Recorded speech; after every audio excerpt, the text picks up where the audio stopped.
हसन रज़ा पाशा साहब ये फरमाएं कि 26वीं तरमीम का ही जो झगड़ा है वो अभी तक निपटा नहीं है। आईनी बेंच उसको सुन रहा है।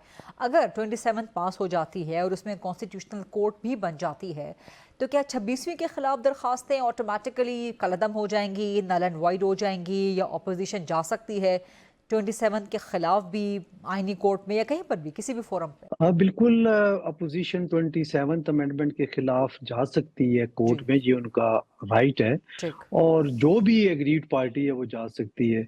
लेकिन जहाँ तक 26वीं तरमीम के जो चैलेंज होने का और जो मामला ज़ेर समाअत होने का ताल्लुक है, तो उसमें अगर तो बेंच बन जाता बेंच के बजाय कोर्ट बन जाती है, जी। कॉन्स्टिट्यूशनल कोर्ट, तो जो बेंच वाली जो है वो इन्फ्रेक्चुअस हो जाएगी। तो अच्छा, कुछ ऐसे पॉइंट्स होंगे जो इन्फ्रेक्चुअस हो जाएंगे।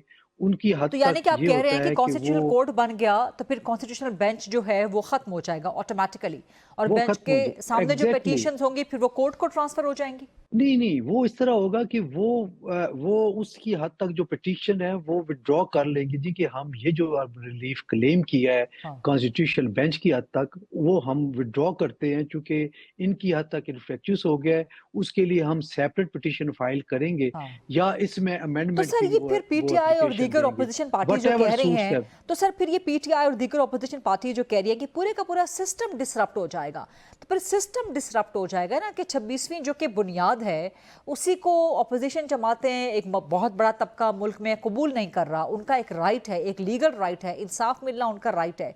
उस 26वीं के तहत जो बेंच है वो फारिग हो जाता है, कोर्ट आ जाती है, तो जो बुनियाद है वो ही एकदम से हवा में गायब हो जाती, तो पूरा सिस्टम बड़ा कंफ्यूजन का शिकार हो जाएगा।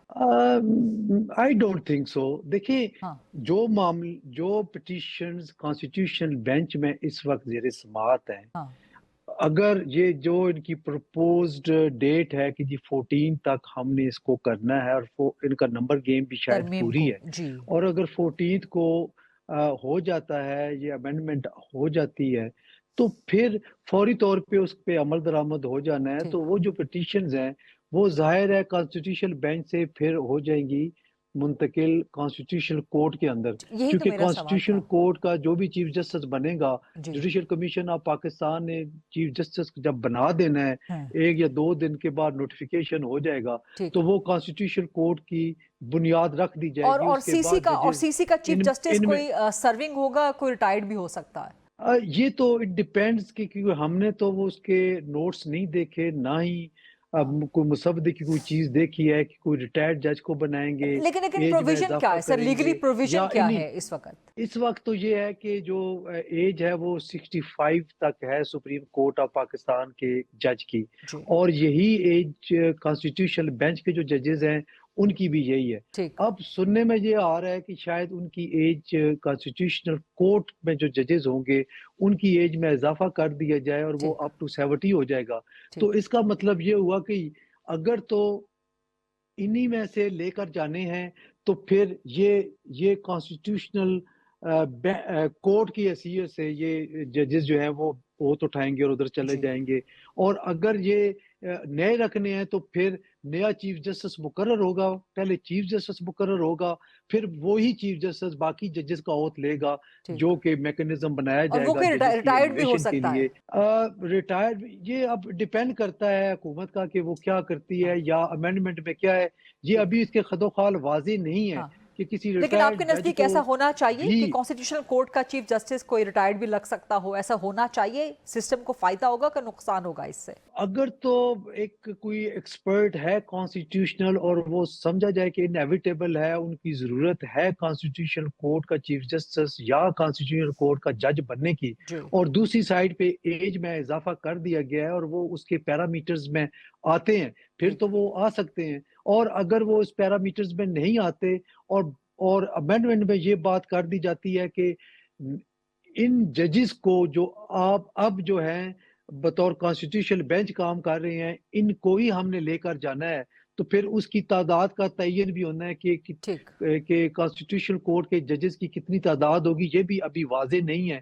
ठीक। क्योंकि एक जो इस वक़्त बेंच में जो एक मुश्किल सामने आ रही है, जी। वो ये आ रही है कि अ, ये बेंच फैसला तो कर देता है, और 184(3) में जो अपील की प्रोविज़न दी गई है 26वीं अमेंडमेंट के तहत, उसके लिए सुनने के लिए जजेस की तादाद मतलूबा वो इनको अवेलेबल नहीं है। ठीक इसलिए अपीलें समाअत के लिए मुकर्रर नहीं की जा रही, और उसकी जो अमेंडमेंट करने का जो मकसद था, ठीक वो फौत हो गया है और वो एप्लीकेबल नहीं है। अब 6 या 7 जजेस बैठते हैं जी बेंच में, और वो कोई फैसला करते हैं तो अपील प्रोवाइड कर दी गई है। ठीक अपील तो वेल इन टाइम फाइल हो जाती है, लेकिन वो बेंच के रूबरू फिक्स इसलिए नहीं हो रही तो कि एपेलेट जो जो जजेस हैं, जी एपेलेट जिन्होंने वर्क करना है, उनकी मतलूबा तादाद पूरी नहीं है।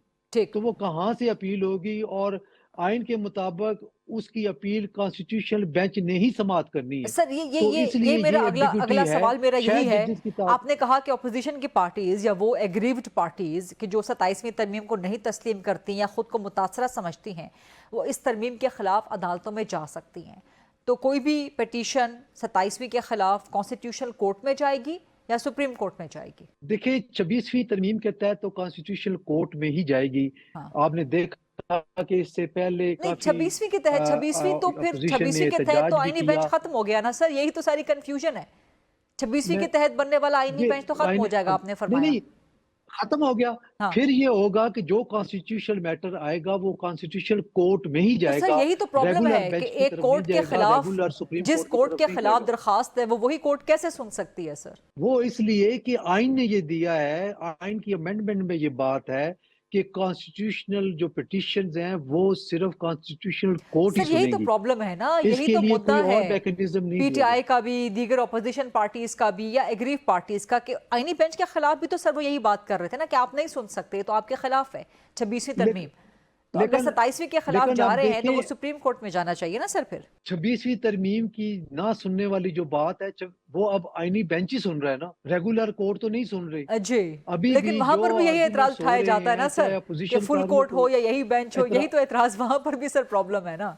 तो सर अब सारा सिस्टम अब इसमें कंफ्यूज हो यही गया है है, ना, 26वीं और 27वीं के बाद हो जाएगा। मेरा ख्याल ये है कि हाँ जो आईनी कोर्ट बनने की जो बात होगी, मां सिवाय इस पिटीशन के कि ये पिटीशन अगर 27वीं तरमीम को चैलेंज करना है तो ये आईनी बेंच नहीं सुने, ठीक इस हवाले से शायद ये बात जो राइट अब 26वीं तरमीम की पिटीशंस में आई है, ठीक वो इतराज तो किया जा सकता है जो ठीक किया जा रहा है, ठीक लेकिन बाकी जो पिटीशंस होंगी राइट सर इसके बाद, राइट वो सर तो यकीनी तौर पे आईनी कोर्ट की डोमेन में ही आता है और उन्होंने ही ठीक समाअत करनी ठीक। होगी।